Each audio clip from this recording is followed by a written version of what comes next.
اور یاد رکھیں ایسے والدین اور ماں باپ جن کی بے توجہی کی وجہ سے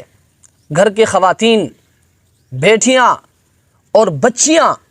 بے عمل اور بے دین ہو رہی ہیں، تو یاد رکھیں ایسے والدین قیامت کے دن جواب دہ ہوں گے، ان کو جواب دینا پڑے گا۔ اور یاد رکھیں ہم نے ایسے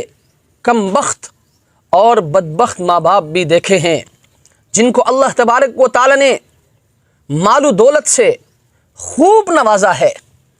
پیسوں کی ریل پیل ہے، اور وہ اسی مال و دولت کے نشے میں عیش و عشرت کے ساتھ زندگی گزار رہے ہیں، اور جوان بچیوں کو، جوان بیٹیوں کو ساتھ بٹھا کر وہ ڈرامے دیکھتے ہیں، وہ فلمیں دیکھتے ہیں، یورپ کی گندی فلمیں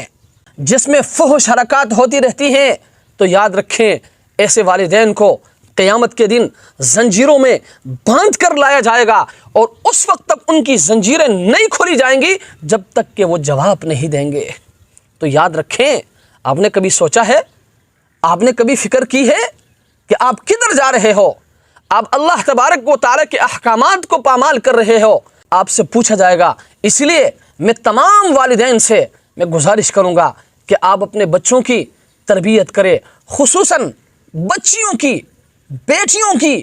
ان کے سینوں کو قرآن کے علوم سے منور کریں، ان کو دین سکھائیں، ان کو دین پر چلنا سکھائیں، ان کو دین پر عمل کرنا سکھائیں، ورنہ اللہ کی قسم یہی بچیاں، یہی بیٹیاں کل قیامت کے دن اللہ کے حضور آپ کے لیے وبال جان بنیں گے۔ اس لیے میں آپ سے گزارش کروں گا کہ آپ نے اپنی بچیوں کی تربیت پر، اپنی بیٹیوں کی تربیت پر آپ نے خصوصی توجہ دینی ہے، ان کو دین کے راستے پر لانا ہے، ان کو دین سکھانا ہے، ان کو دین پر عمل کرنا سکھانا ہے، ان کو اللہ تبارک و تعالی کے احکامات آپ نے سکھانا ہے، جناب نبی کریم صلی اللہ علیہ وسلم کی سنتوں کو آپ نے ان کو سکھانا ہے۔